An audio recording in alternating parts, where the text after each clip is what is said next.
We're going to quickly get through the Season 3 Reloaded patch notes. If you enjoyed this video, don't forget to subscribe. Nothing too much here when it comes to events and stuff. Maps for multiplayer, kind of cool. General calling card changes and things like that as well.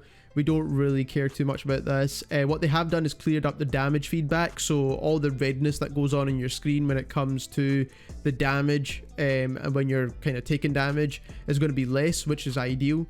Cronin Squall's got a new attachment added, which is cool.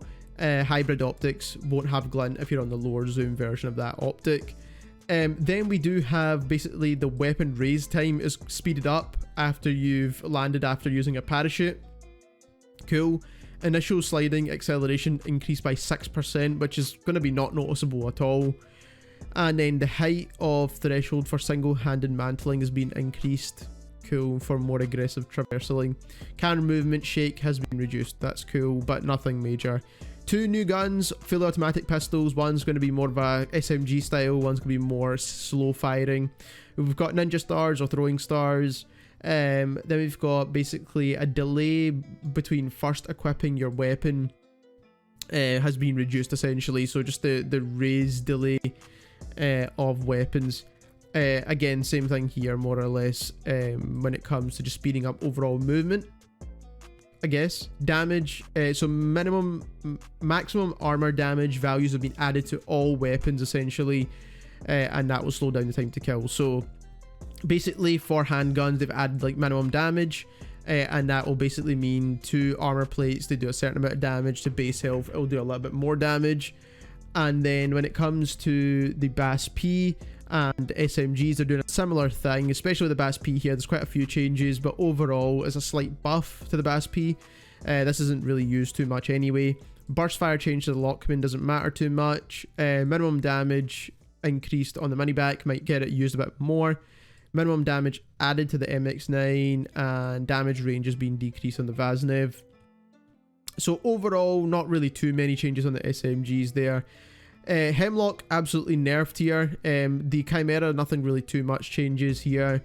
Mid damage range decrease in the KASTOV, so nothing really too much there. Damage range on the KASTOV once again. We've got that minimum armor. Again with the KASTOV-762, nothing too much there besides extremity multipliers decrease. So overall it's going to be nerfing most guns, to be fair, for the most part. We've got a slight buff to the LACHMANN-556. M16, slight buff, but again is mainly damage ranges here, so nothing too important. Nothing really too much with the M4 here.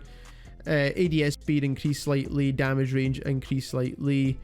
So a slight buff and nerf to the M13 essentially. TAQ-56, maximum damage range has been decreased. Nothing too much there, still going to be a good weapon to use.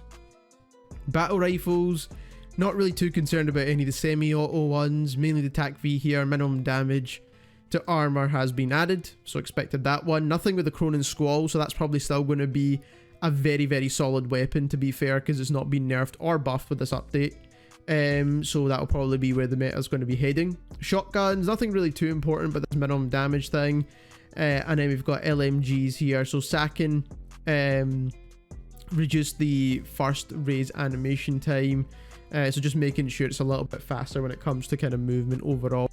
Explosive bullet velocity has been decreased, fantastic. So this is going to mean that when it comes to the sniper rifles, the bullet velocity is going to be even worse. No idea why they've done that. Snake shot tuning enabled, no idea why they've done that either.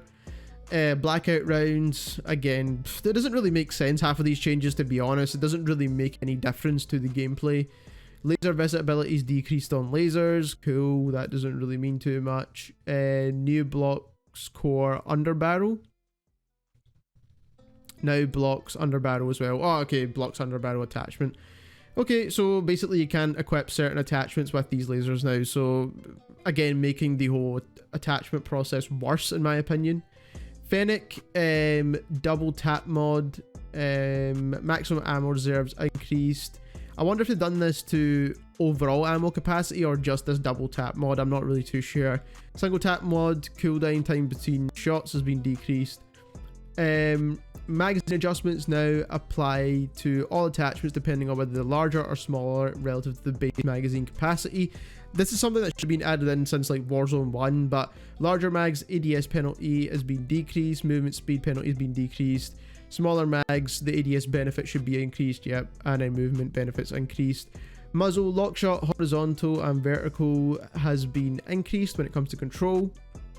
Hollow, reticle visibility is improved. Stock changes here as well. Overall, just kind of benefits and making sure the movement is a little bit better, and recoil control benefits have been increased as well. There's a lot of attachment changes, to be honest. I don't want to go over every single one of them. Kill streaks, cluster mine, damage to armor has been decreased. Vehicles, I don't really want to cover this too much. There's nothing really too major that's changed here. They always do some slight adjustments. Audio changes. Again, nothing really too big here. UI changes. I don't think there's going to be anything big here either, to be honest. I don't even need to read it to know that they've probably done nothing to that. And then we've got some general changes here. We've got some Spec Ops, updates, multiplayer updates, and there was a thing that I read about UAVs in this game and how kill streaks are going to work. So we've got Sandstorm spotted on the Al Mazrah map. We got the UAV, so now the UAV pings will only emit from the player who's activated the UAV, so it's not going to basically cover the whole team. So you need to stay next to the player that's essentially activated the UAV. That's kind of what that means, and the radius will be a lot less than before. So kind of a alright change, to be fair, and now UAVs will basically be available across all buy stations, which, I mean, every buy station should be exactly the same anyway. The amount of missiles dropped during a mortar strike has been decreased by 25%. This is good though. That's a good change. Mortar strikes are really annoying in this game.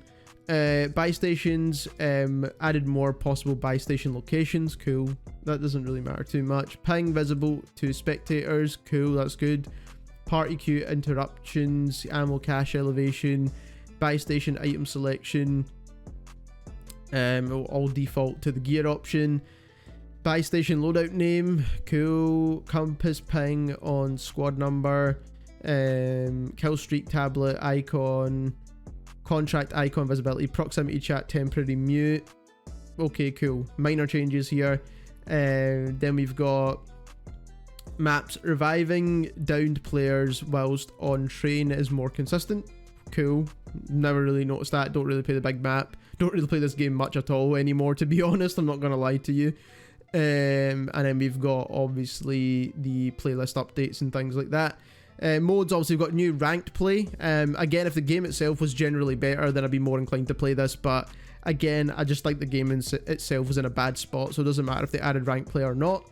They should have done this and back in Warzone 1, to be honest. Now, all the changes they've made to ranked play are very good changes, and everything they've kind of took away from the game as being good things.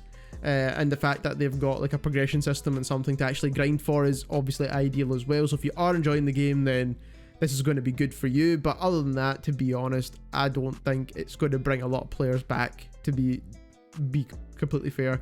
We've got deployable buy stations now, so that you can throw down a buy station and use stuff. Lootable perk packages, which is great.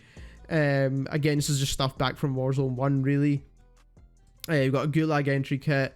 Adjustments to the most wanted contract. Buy station prices have changed slightly. We've also got loadout drops have changed. Is this for just rank play? Okay, this is for rank play. Cool.